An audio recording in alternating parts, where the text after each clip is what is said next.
The deception. The massive alien vessel cast its shadow over New York City like an artificial eclipse, its dark metal hull stretching beyond the horizon. In the United Nations Assembly, world leaders sat frozen as High Counselor Ville's hologram towered above them, his 4 eyes glowing with contempt. The galactic official's gray-scaled skin reflected the afternoon light, making him appear carved from stone. Humans, his translator converted clicking sounds into English. Your species has been marked for integration into the Galactic Council's resource acquisition program. You will provide us with 10,000 of your finest specimens for our mining operations. This is non-negotiable. The chamber erupted into chaos. Representatives shouted over each other, some demanding immediate resistance, others calling for surrender. Ville watched with apparent amusement, his upper lip curling to reveal rows of metallic teeth. You have 30 Earth days to comply, he continued. Failure to provide adequate tribute will result in orbital bombardment of your major cities. Choose wisely. The hologram vanished, leaving behind a stunned silence. Thomas Reed sat at the back of the emergency meeting that followed, his mind racing. As head administrator of the North American prison system, he hadn't expected to be invited. But as he listened to the desperate proposals, an idea began to form. Mr. President, Reed stood up, his voice cutting through the panic. I believe I have a solution. The room fell silent as he walked to the podium. The council demanded our finest specimens, but they never defined what finest means. They assume we'll send our best and brightest, scientists, soldiers, workers. But what if we sent them our most dangerous instead? Murmurs filled the room as Reed continued, we have over 2 million prisoners in American facilities alone. Many are former military, some are brilliant strategists, they're just on the wrong side of the law. We could offer them reduced sentences for voluntary service. The Russian representative leaned forward. You want to send them criminals? Think about it, Reed said, warming to his idea. These people are survivors. They're adaptable, resourceful, and most importantly, expendable in the public's eye. If something goes wrong, we maintain plausible deniability. After all, we're just sending troubled individuals hoping they'll be reformed through honest work. The Chinese delegate smiled for the first time that day. Technically, we would be complying with their demands. Exactly, Reed nodded. The council won't understand human society well enough to spot the deception. And if these prisoners cause problems up there? He let the implication hang in the air. The president stood up, his face thoughtful. How quickly can you compile a list of suitable candidates? Reed pulled out his tablet. I already have some in mind. James Miller, former Special Forces, serving 20 years for a bank heist. He's smart, trained, and most importantly, he knows how to lead men. There are thousands more like him in prisons across the world. And you think they'll agree? The British Prime Minister asked. Reduced sentences, a chance for adventure, and the possibility of sticking it to alien overlords. Reed smiled. They'll be lining up for the opportunity. The plan moved quickly after that. In maximum security prisons across the globe, carefully selected inmates received unexpected visits. Each candidate was chosen for specific skills: demolition experts, engineers, mechanics, former military personnel, all serving long sentences, all eager for a chance at freedom. At Black Rock Prison, James Miller was doing push-ups when Reed approached his cell. The former Special Forces operator stood slowly, his movements controlled and precise despite his age. After watching the recording of the Galactic Council's demand, Miller leaned back in his chair, eyes sparkling with interest. Let me get this straight, he said. You want to send prisoners instead of regular citizens, and you want me to help organize them? We need someone with leadership experience, Reed replied. Someone who understands both military discipline and alternative problem-solving methods. Miller laughed. You mean someone who knows how to plan a breakout? I prefer to think of it as delayed strategic resistance. We're not telling you to cause trouble. We're just not telling you not to. Over the next 3 weeks, a secret facility in Nevada became home to the chosen prisoners. Miller stood before them, prison uniforms replaced with plain blue jumpsuits, the same kind all tribute workers would wear. "Listen up," he called out. "The aliens are expecting quiet, obedient workers. That's exactly what we'll give them, at first. No fights, no arguments, no trouble. Save it for later." "What's the long-term plan, boss?" a scarred man asked. "We learn everything we can, their technology, their weaknesses, their routines. We stay quiet until we know enough to act. Think of it like planning a heist, the longer the setup, the better the payoff." The training was intense. Prisoners practiced moving in formation, speaking respectfully, keeping their eyes down. They learned to hide their military bearing beneath a facade of civilian clumsiness. Every detail had to be perfect to fool the aliens. Meanwhile, Earth's diplomats prepared their part of the deception. They drafted documents describing the chosen tributes as volunteers from Earth's workforce relocation program, technically true, though the workforce was from prisons and the relocation was from cells to mining camps. On the morning of the transfer, 10,000 prisoners stood in neat rows at Edwards Air Force Base, their blue jumpsuits pristine, their faces carefully blank. Representative Dax of the Galactic Council inspected them, his silver skin reflecting the morning sun. "These are your tribute workers?" he asked, his translator making his voice sound like grinding metal. "Yes, honored representative," Reed stepped forward with documents. 10,000 volunteers from our workforce relocation program, as requested." Miller kept his eyes down as Dax passed, making his shoulders slump slightly, letting his arms hang loose, the picture of a defeated worker. The deception worked. Within hours, the prisoners were boarding massive transport ships, each carrying years of combat experience and the kind of patience that only comes from serving long sentences. As the ships lifted off, Miller watched Earth grow smaller through a viewport. Around him, 10,000 of humanity's most dangerous criminals sat quietly, playing the role of defeated workers. But in their eyes, carefully hidden from their alien observers, burned the same fire that had made them notorious on Earth. Phase 1 was complete. Now came the hard part, waiting for the right moment to show the Galactic Council exactly what kind of tribute workers Earth had sent them. Reed watched the ships disappear into the sky, a small smile playing at his lips.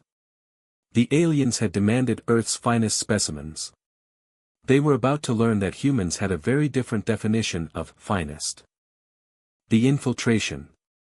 Mining Colony X-227 orbited a dead moon in a system so distant from Earth that its star appeared as merely another pinpoint of light in the night sky. The colony was a sprawling complex of interconnected tunnels and chambers carved deep into the moon's rocky surface, illuminated by strips of pale blue light that cast everything in an eternal twilight. James Miller stood in line with the other prisoners as they were processed into the facility.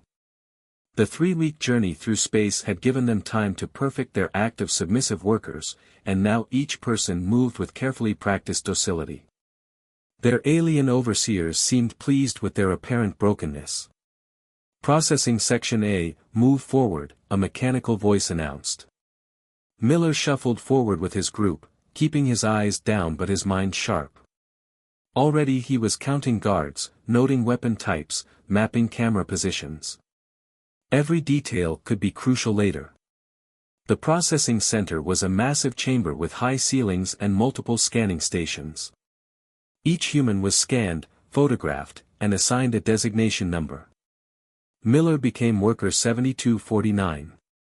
As he passed through the scanners, he noticed they were primarily focused on detecting weapons and communication devices. They weren't designed to identify military training or combat experience. Guard Captain Rel, a tall alien with silver blue skin and 3 vertical slits for eyes, supervised the processing. "These humans are surprisingly compliant," he remarked to his assistant. "The reports of their violent nature seem exaggerated." If only he knew that the man he just processed had once led a special forces team in operations across 4 continents, or that the woman behind him had been the mastermind behind the largest bank robbery in European history. The prisoners were divided into work teams and assigned to different sections of the mining complex. Miller made sure to memorize which of his people went where, information that would be crucial for coordinating their future plans. Their living quarters were sparse but not uncomfortable, certainly better than prison cells. Each worker had a small pod for sleeping and storage. The pods were arranged in hexagonal clusters, with common areas for meals and hygiene. Most importantly, the pods offered privacy, something they could use to their advantage. During their first meal in the facility's cafeteria, Miller observed how the other alien species, workers from various worlds, kept their distance from the humans. This isolation could work in their favor, fewer opportunities for other species to notice anything suspicious about their behavior. "Boss," Marcus whispered during the meal, his massive frame hunched to appear less threatening, "noticed something interesting about the ventilation system. The maintenance access points are large enough for a human to crawl through." Miller nodded slightly, continuing to eat the bland protein paste that served as their meal. "Keep mapping them." Quietly. Over the next few weeks, the prisoners settled into their roles while gathering intelligence. They were assigned to various tasks throughout the facility: mining operations, maintenance, cargo handling. Each position provided unique opportunities to learn about the colony's operations.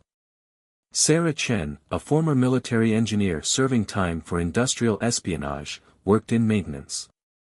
Her team was responsible for repairing mining equipment, giving her access to technical information about the facility's systems. During each shift, she memorized details about the power grid, life support systems, and security networks. "The tech is advanced," she reported to Miller during their regulated exercise period, speaking between careful stretches, "but not unbeatable. They rely heavily on automation. Most of their security systems are designed to detect external threats, not internal ones." The aliens' confidence in their technological superiority made them careless in ways the prisoners immediately recognized. Guard patrols were predictable. Security cameras had blind spots. Access codes were entered openly, visible to anyone paying attention. Miller organized the intelligence gathering with the same precision he'd once used to plan military operations. Each prisoner had specific objectives: learn patrol routes, identify weapon storage locations, map emergency exits, study guard rotations. They developed a system of communication using subtle gestures and positions, similar to what they'd used in prison but adapted for their new environment. A dropped tool, a specific working position, even the way they arranged their food trays, each could convey messages across the facility without raising suspicion. The first test of their organization came when a young prisoner named Rodriguez nearly lost his temper with a guard. Miller intervened immediately, appearing to apologize profusely to the guard while using the prison gesture for "stand down" where only Rodriguez could see it. "Not yet," he whispered to Rodriguez later. "We get one shot at this."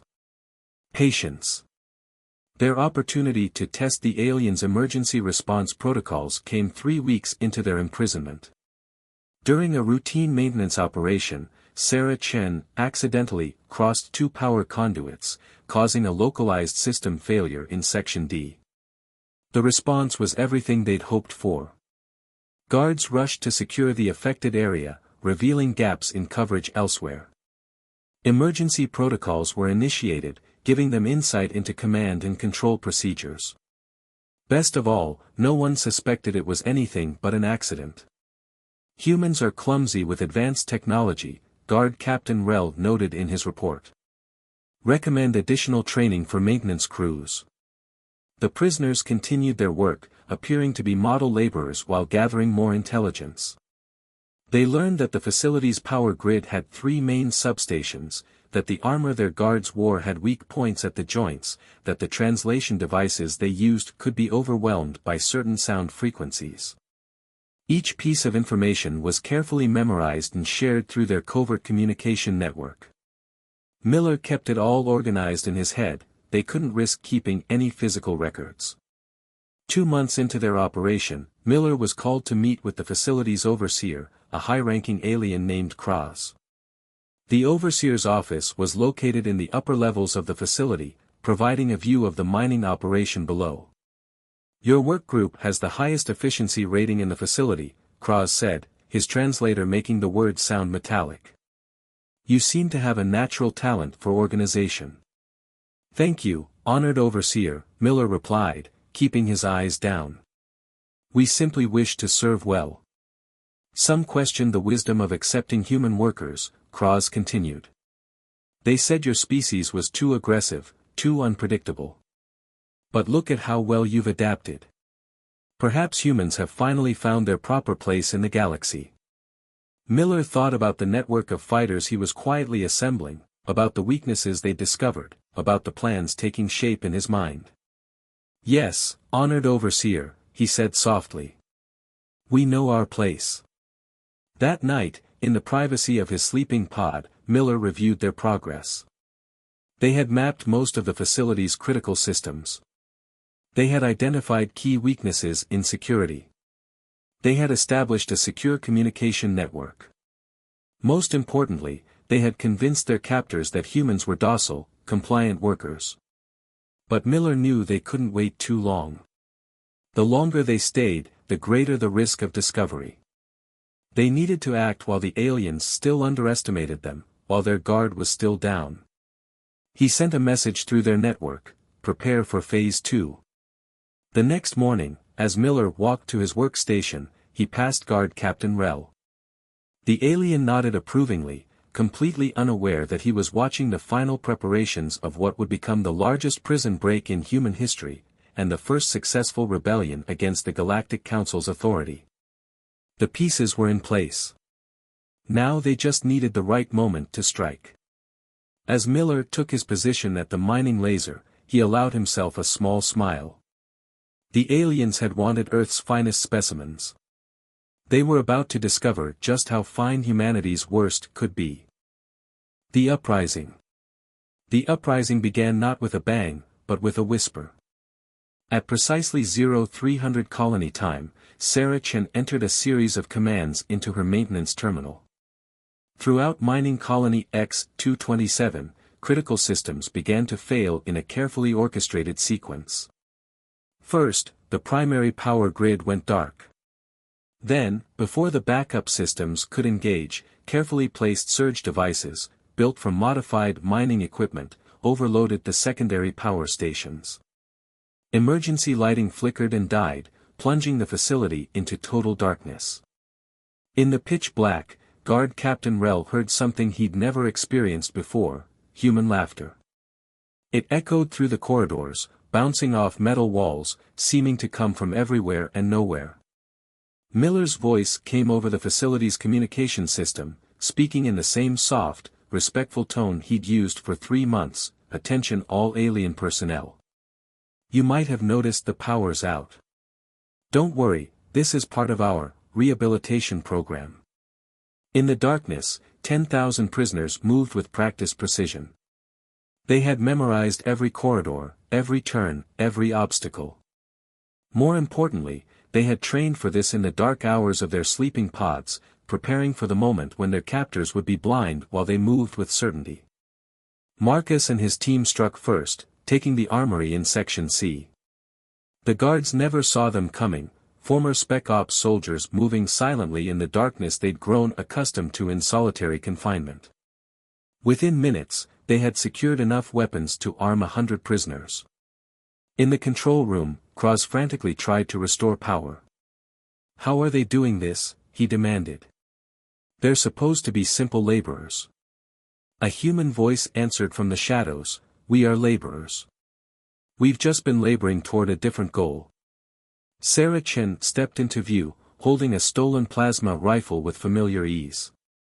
"Did you really think we spent 3 months just mining?" Throughout the facility, similar scenes played out. Guards found themselves ambushed by prisoners who moved like trained soldiers. Security checkpoints fell to coordinated attacks. Doors that should have been locked were opened by maintenance codes memorized during routine repairs. Miller directed the operation from a makeshift command center in the maintenance tunnels.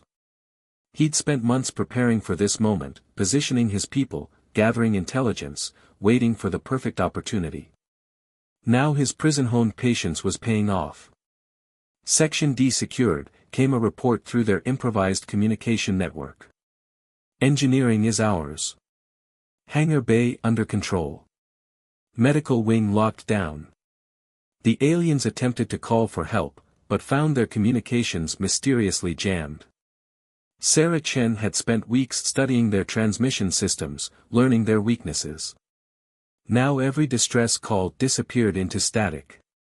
Some guards attempted to resist, but found themselves facing opponents who had spent years learning to fight with improvised weapons and survive against superior forces.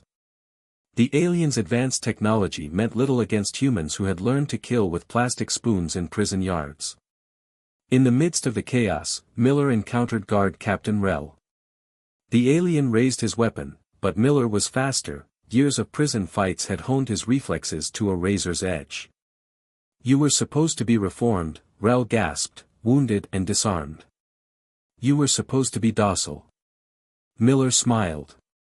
"We are reformed. We've just reformed in a different direction than you expected. You wanted Earth's finest specimens, well, you got them. We're the finest at what we do. It's just not what you thought we did."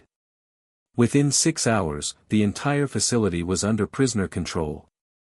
The aliens found themselves locked in their own detention cells, guarded by humans who knew everything about conducting extended confinement. In the overseer's office, Miller sat at Kraw's desk, reviewing the facility's capabilities.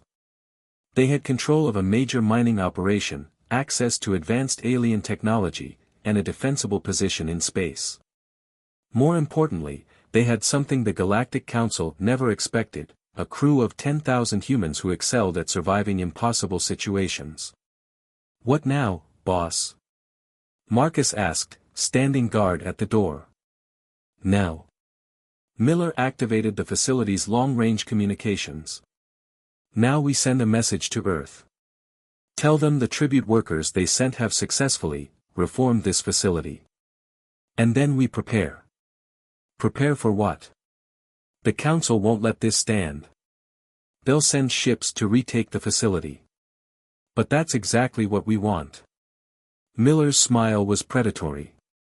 "Think about it, we're 10,000 of Earth's most dangerous criminals, with access to alien technology and nothing to lose. We're not just going to hold this facility, we're going to use it as a base to show the Council exactly why humans have a reputation for being dangerous." Throughout the facility, former prisoners were already adapting alien technology to their needs.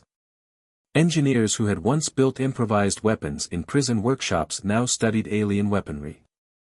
Hackers who had broken into banks now probed alien computer systems.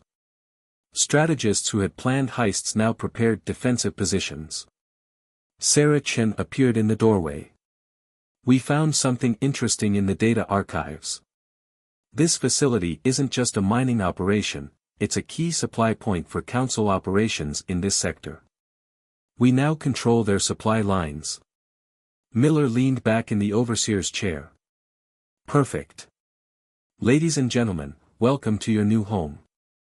The Council thought they were getting manual laborers.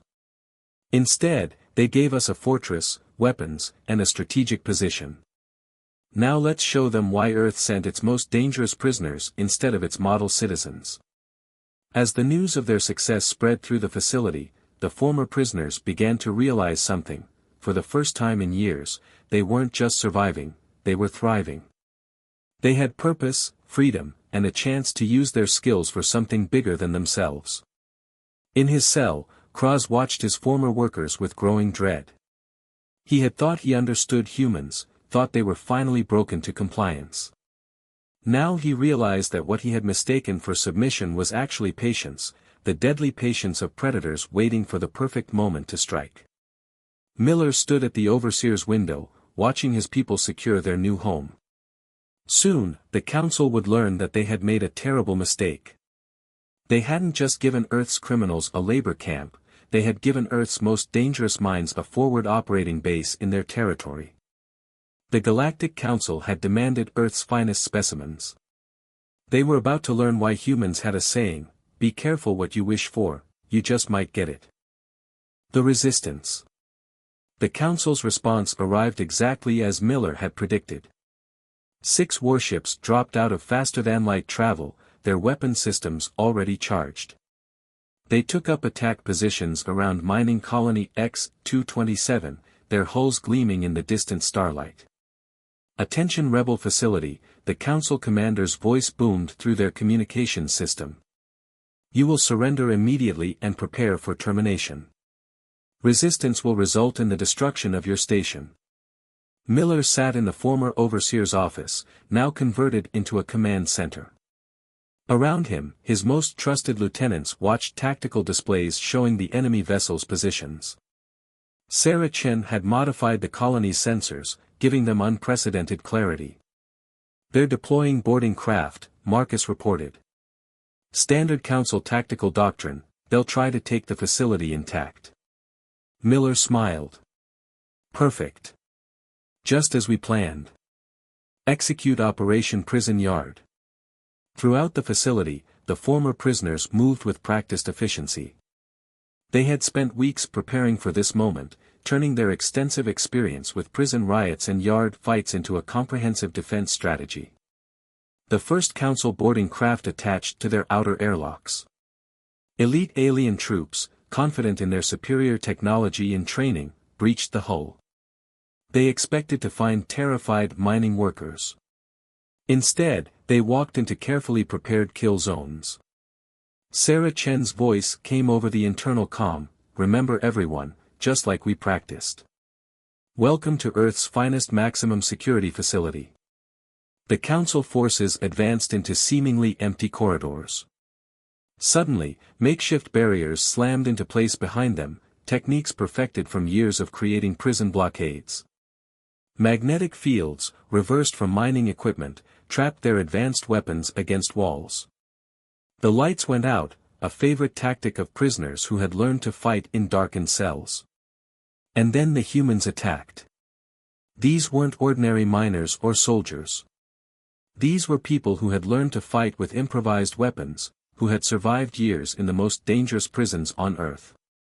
They had spent weeks modifying mining tools into weapons, turning maintenance equipment into traps, and preparing surprises for their visitors.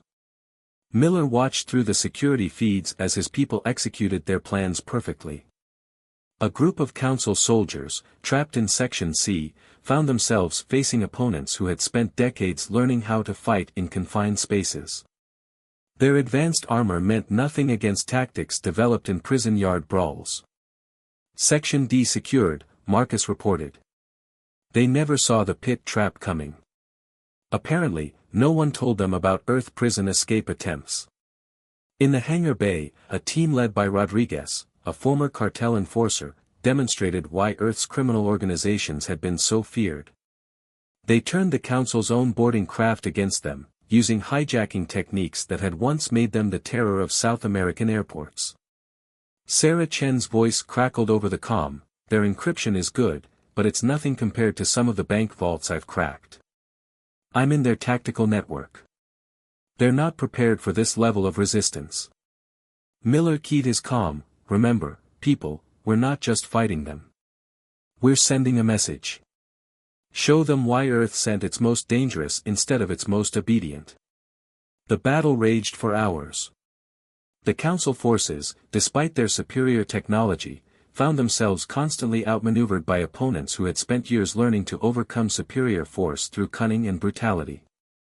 Former bank robbers used their expertise in bypassing security to trap alien soldiers in sealed corridors. Cartel assassins demonstrated their proficiency in close-quarter combat. Engineers who had once built improvised prison weapons now turned alien technology against its makers. In space, the Council warships found their targeting systems mysteriously malfunctioning, courtesy of Sarah Chen's cyber warfare team. Their secure communications were filled with false orders and contradictory information, creating chaos in their carefully coordinated attack. "Sir," Marcus called out, "they're pulling back. All boarding parties are retreating." Miller watched as the Council ships withdrew to a safe distance. They had expected to crush this rebellion quickly. Instead, they had lost over 100 elite troops to a force of supposedly untrained mining workers. "Open a channel," Miller ordered. When the connection was established, he spoke in the same respectful tone he had used as a prisoner. "Attention Council forces.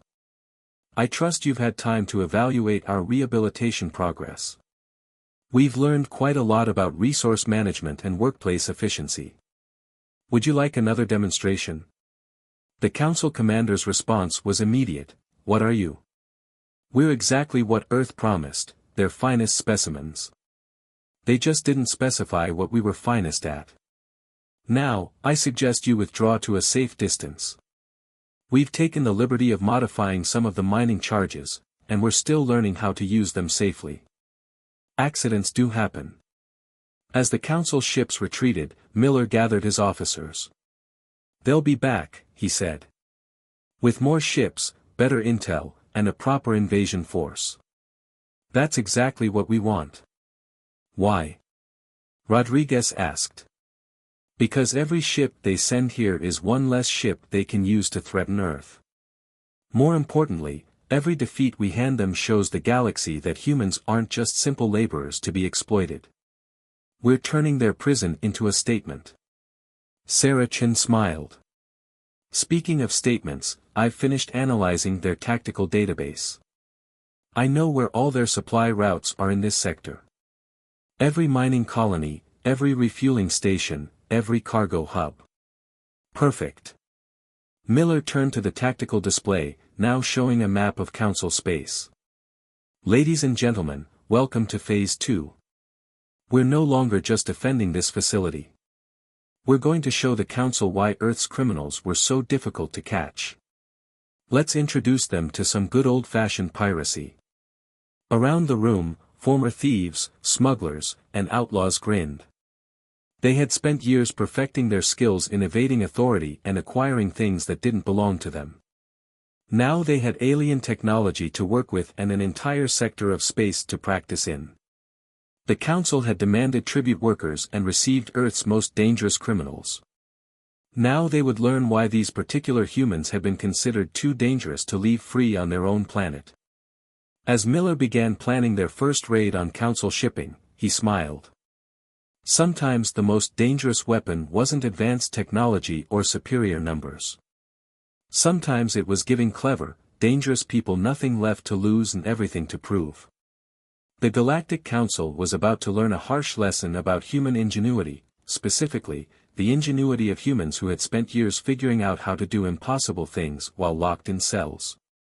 They had wanted Earth's finest. They were about to get far more than they bargained for. The Revolution. 6 months after the takeover of mining colony X-227, the Galactic Council faced an unprecedented crisis. What had started as a simple prison rebellion had evolved into something far more dangerous, a sophisticated guerrilla operation that threatened the very fabric of Council authority in the sector. Miller stood on the bridge of their newest acquisition, a Council warship captured through a combination of Sarah Chen's cyber warfare and techniques perfected by Caribbean pirates centuries ago. The ship, renamed Earth's Finest, led a growing fleet of liberated vessels. "Status report," Miller commanded, watching tactical displays showing Council space. 3 more mining colonies have declared independence, Marcus reported. They're refusing to pay Council tributes. Our success is inspiring others. The Council had made a critical mistake in their initial assessment. They had assumed that Earth's criminals would be easier to control than their law-abiding citizens. Instead, they had inadvertently selected the humans most skilled at undermining authority structures. Sarah Chen's network of hackers had thoroughly infiltrated Council communications. Former cyber criminals who had once stolen bank accounts now redirected entire shipments of resources. Their operations had expanded far beyond simple raids, they were systematically dismantling the Council's control infrastructure. "Interesting development from Earth," Rodriguez announced. "They're using our success as leverage in Council negotiations. Apparently, they're suggesting that if 10,000 of our problem citizens could cause this much trouble, imagine what would happen if Earth decided to be really uncooperative. Miller smiled. Their actions had transformed Earth's position in galactic politics. The Council had intended to make humanity submit through their tribute demand. Instead, they had given Earth's most dangerous minds the tools to demonstrate why humans should never be underestimated. The revolution spread like wildfire through Council space. Other subjugated species, inspired by the human success, began their own rebellions. The Council found itself fighting fires on multiple fronts, their resources stretched thin trying to contain the chaos. "They're sending diplomats," Sarah Chen reported one morning. "Not to threaten us this time. They want to negotiate." The meeting took place on neutral ground, a space station at the sector's edge. Miller led the delegation, accompanied by his top lieutenants. The Council representatives included High Counselor Vil himself, his metallic teeth no longer gleaming with contempt. "Your actions have caused considerable disruption," Vil stated. "That was the point," Miller replied calmly. "You demanded tribute workers. We're simply working to change the system. Very efficiently, I might add." The negotiations lasted weeks. The Council tried to offer pardons, rewards, even positions within their hierarchy. Miller's response remained consistent: "We're not interested in personal gain. We want systematic change." The final agreement transformed the sector. The Council would end their tribute system, recognizing the sovereignty of all species. In return, the former prisoners would cease their disruption of Council operations and assist in establishing a more equitable system of interstellar trade. "There's one more condition," Miller added. "Earth receives full membership in the Council, with equal voting rights. No more treating humans as primitive laborers." On Earth, Thomas Reed watched the news of the agreement with satisfaction. The Council had demanded Earth's finest specimens, expecting submission. Instead, they had received a masterclass in human ingenuity and determination. The former prison administrator turned to address the United Nations Assembly. "Ladies and gentlemen, I believe our tribute workers have successfully completed their rehabilitation program. They've not only reformed themselves, they've reformed the galaxy." In the years that followed, mining colony X-227 transformed into something unprecedented, a haven for those seeking to reform unjust systems. The former prisoners, once considered Earth's worst, became known as liberators and reformers. Miller often stood at the same window where he had once played the role of a submissive worker. The view had changed: ships from dozens of species now docked at their station, coming to trade, learn, and seek assistance in their own struggles for freedom. "Was this what you planned all along?" Sarah Chen asked him one day. Miller shook his head. "No one could have planned this. We just did what we do best: survive, adapt, and turn bad situations to our advantage. The Council wanted Earth's finest specimens. They just didn't realize that sometimes the finest humans aren't the ones who follow rules, they're the ones who know how to break them effectively." The Galactic Council had sought to subjugate humanity through their tribute demand. Instead, they had inadvertently triggered a revolution that reshaped galactic society. They had demanded Earth's finest specimens, and in doing so, they had received a harsh lesson in human nature, specifically, the nature of humans who had nothing to lose and everything to prove. In the end, the greatest irony was that the Council's demand for tribute workers had achieved exactly what they wanted, just not in the way they expected. They had sought to integrate humanity into galactic society. They had succeeded. They just hadn't anticipated that humanity would rewrite the rules of that society in the process. As news of their success spread across the galaxy, other species began to understand what the Council had learned the hard way: humans were indeed finest at something: adapting, surviving, and turning defeat into victory. The Council had demanded tribute. Instead, they had received revolution. The stars looked different now from mining colony X-227.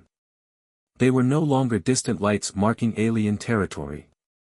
They were beacons of possibility, lighting the way for a new era of galactic civilization, one shaped by the most unlikely of architects, Earth's finest criminals, turned the galaxy's most effective reformers. Miller's final report to Earth was succinct: rehabilitation program successful. The galaxy has been reformed.